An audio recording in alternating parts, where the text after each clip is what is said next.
Dennis and Walker Brown. I work for iShield Europe.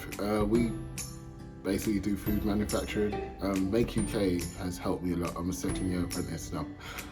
During my first year, we did a lot of core skills such as bench work, PLC work, electrical work, so that we got the foundation that we needed in order to move forward.